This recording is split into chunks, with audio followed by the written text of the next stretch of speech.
stupid bloody thing.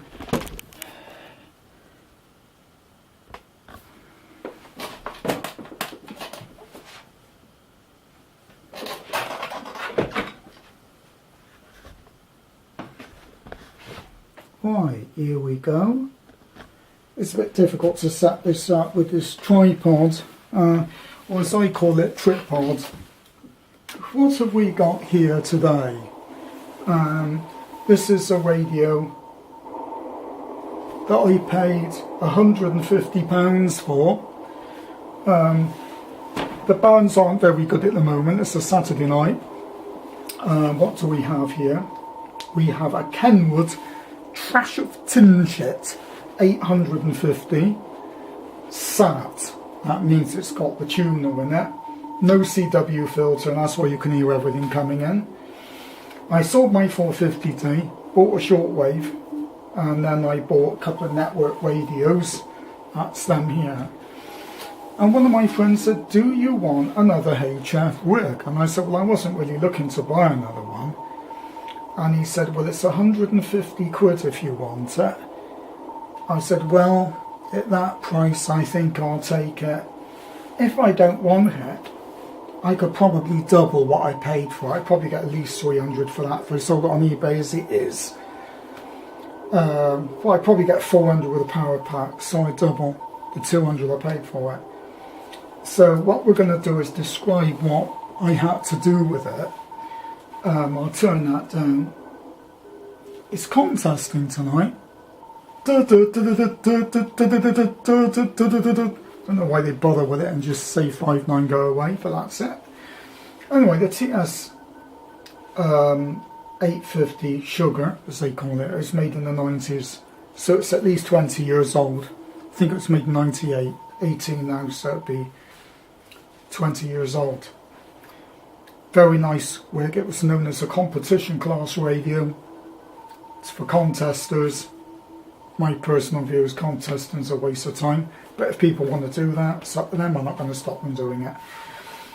This rig, as I said, got the built-in tuner. There's no menus. Faults to look out for: leaking capacitors on the DDS control board, which is on under here. There's a shell. You lift it up, and you generally find the capacitors have leaked. This is what would happen. This had that 6312 chips in it, the better ones, but all the capacitors had leaked. One of them had been changed, and I thought, well, why didn't they change the other bloody things while they were at it, knowing those go faulty? Didn't seem to make sense just to change the bloody one. So what I did is I took the board out, scraped off what I could. One or two of the tracks were quite flaky, which means I had to repair the board. And I fitted tantalum bead capacitors with the wires.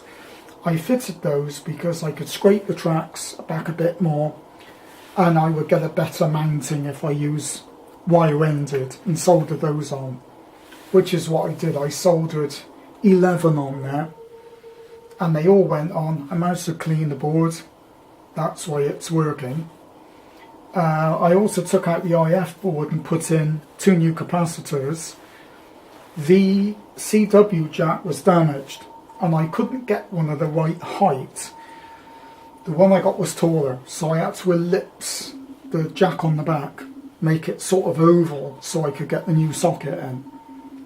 It doesn't look perfect, but no one's going to see it on the back, and as long as the jack is there, that's all that matters. And as you can see, it's all working. And I got the power pack as well. £50 for the power supply. They want 75 or 80 quid in the radio shop for it. What I did with the power supply, I noticed the fan was squeaking like a mouse. So I took the fan apart, took the rotor blades off, oiled the front bearing, which was the one that was squeaking.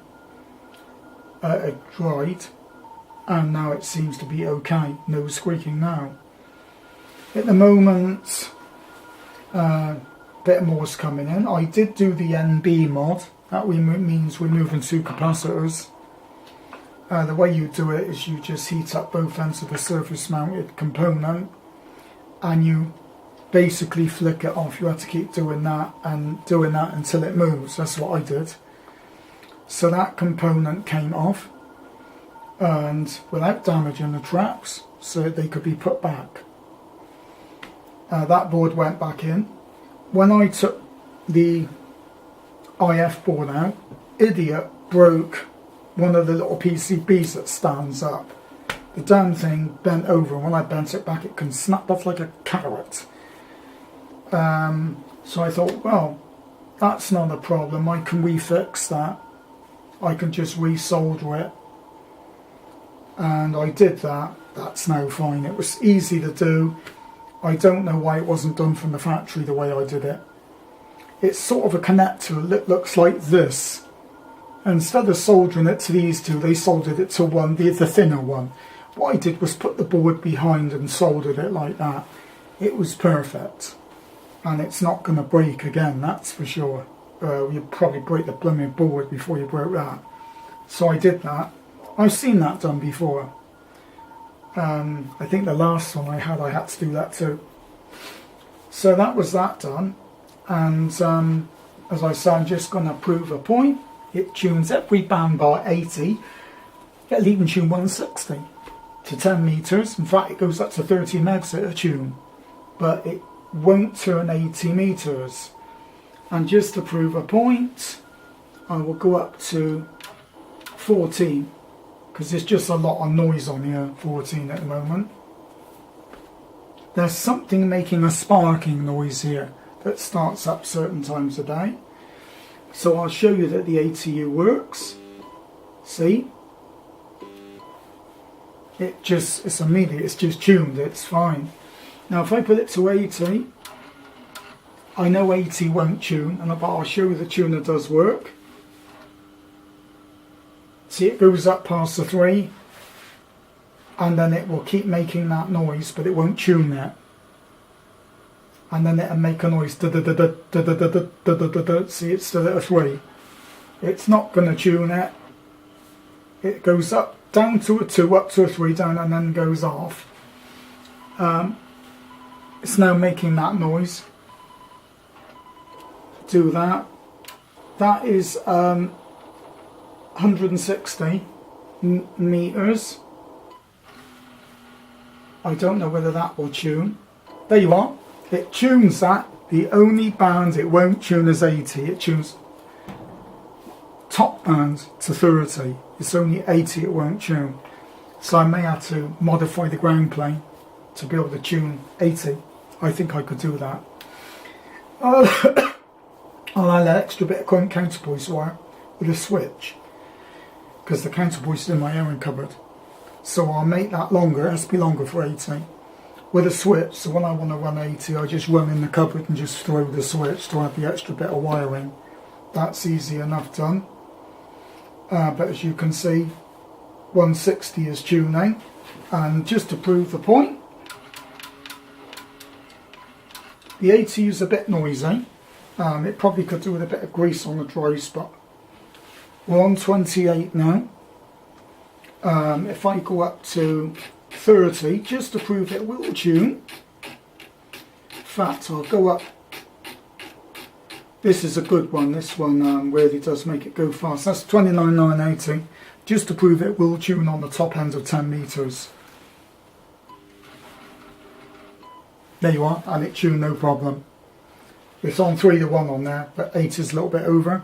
So that's why it won't tune. 10 and to try to get an antenna to tune on an automatic antenna tuner, 160 to 10 meters is quite hard. 80 is always a difficult band to tune. The rest seems to be a lot easier. And these rigs go for about 400 to 450. Sometimes if it's got the filters, you get a bit more money, and if it's got the tuner. And this one has had new capacitors put in.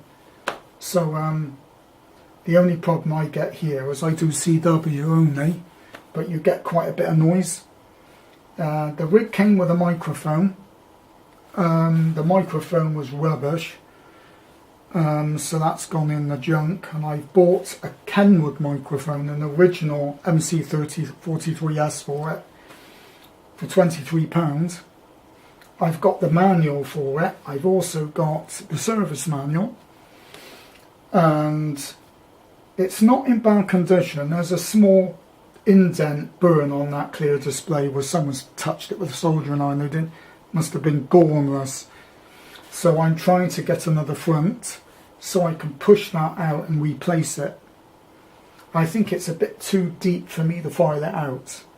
I might be able to put resin in it, clear resin, and then file it, this front, but most of the resin I see is, it's not clear, so it might not work.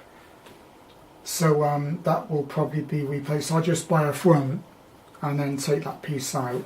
The edge of the front is a bit scratched, so that will be rubbed down and repainted.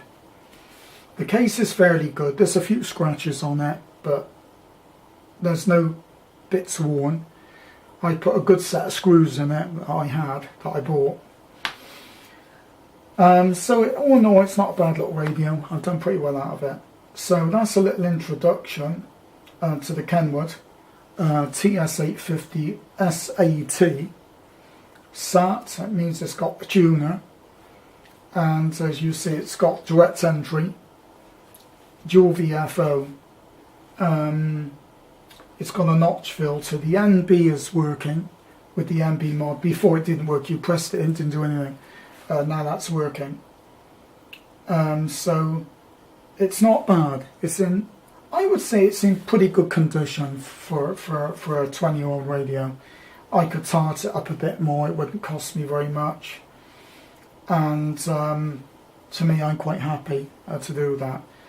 So what I will do soon is I'll have it connected up to do CW. I do CW using my computer, so I won't even buy a key, I'll have an interface for that. I've got a bit of a problem with RF in here. These rigs are prone to picking up RF off an aerial. The last one I had, you got shocks on the microphone, and this one's the same. I've put RF beads in it. Whether I can do something else, I'll probably drive an earth spike into the ground outside and see if that will help to bleed that away. But anyway, bye bye everyone. A short video on the Kenwood Trash of Tin Shit 850. I hope you enjoyed it, and you got some mileage out of it, and you've seen the tuner, you've heard a few estacions coming in. So I'm sorry the video's a bit dark.